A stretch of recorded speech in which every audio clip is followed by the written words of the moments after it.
Hey guys, it's Pastor John. So thankful that you're able to join me today for our time together, a lunch with St. Luke.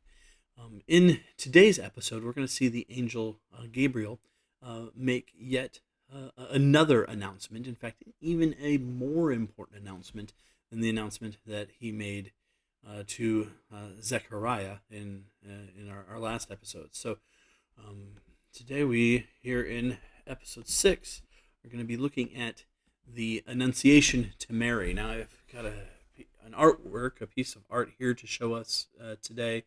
This is actually in the modern wing of the Art Institute of Chicago. So if you ever come to visit us here in Chicago, we can take you by this piece. It's by a woman named J. DeFeo, painted back into the 1950s in San Francisco. This is entitled The Annunciation, and DeFeo was famous in her kind of expressionist abstract art, using a painting technique of kind of building up the paint, kind of layer upon layer upon layer, and you can kind of see that. One of the kind of art critics I read mentioned how it was kind of a, both sort of a strength from all of those layers, but also kind of a fragility.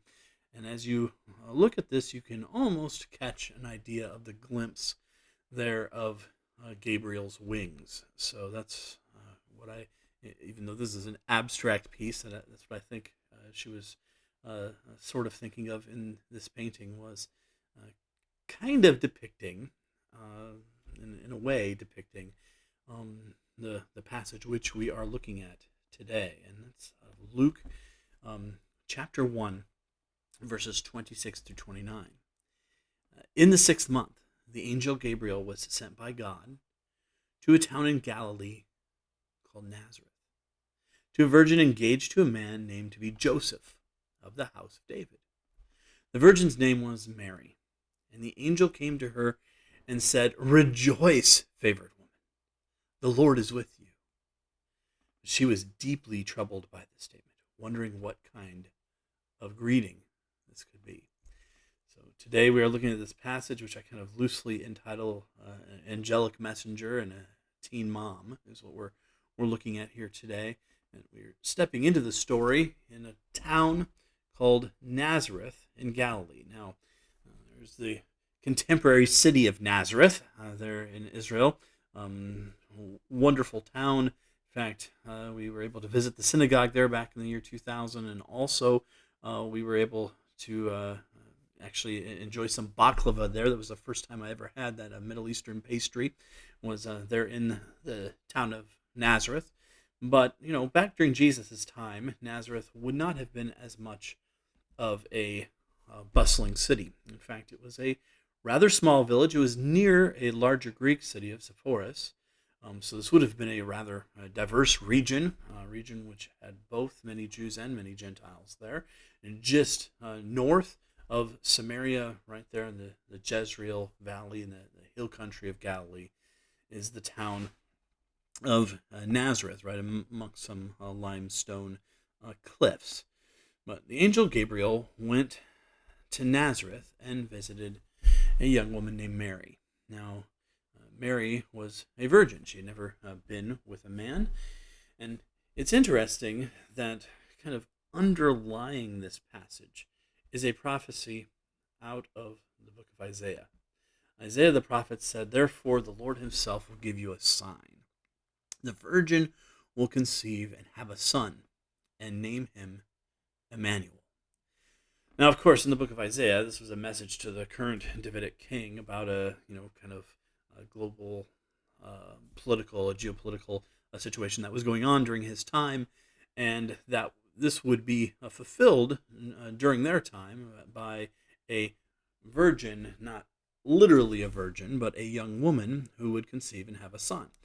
In fact, some people assume that this would have even been a royal prince being born to a descendant of David. So now, that being said, we need to know that biblical prophecy often happens in types, in patterns, in waves. And so it can be fulfilled and legitimately fulfilled in the ancient past, some 700 years earlier, and be fulfilled for a specific geopolitical sign. And then it can be fulfilled in a much more ultimate and profound way much later. And that's exactly what we have going on in this passage.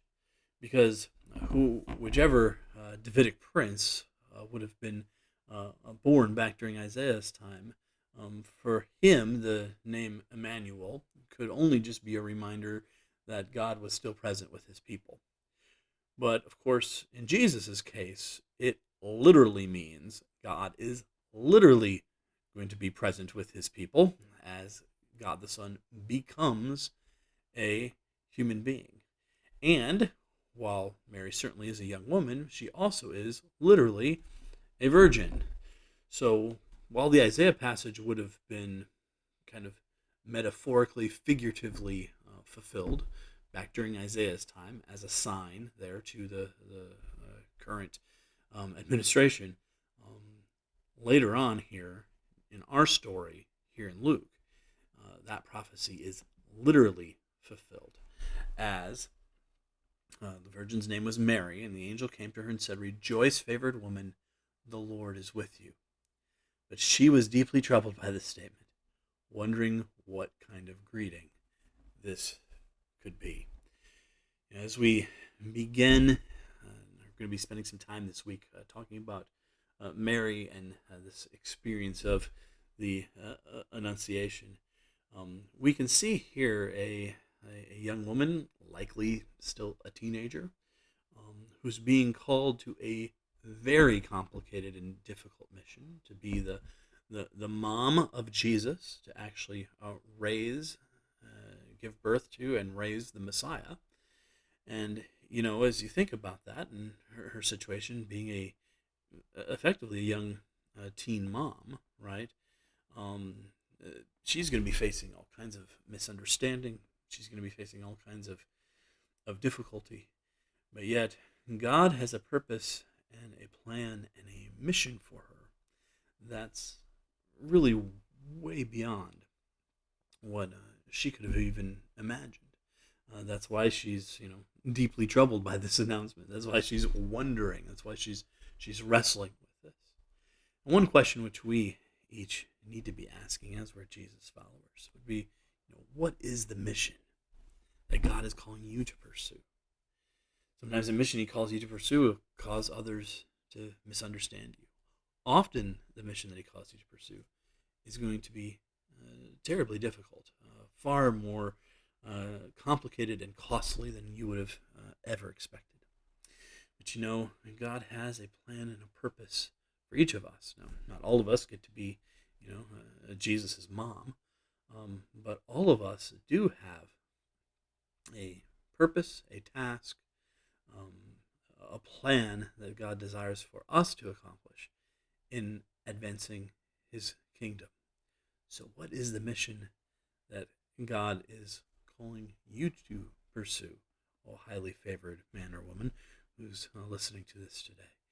Because God has a plan and a purpose for you, a plan and a purpose in advancing his kingdom.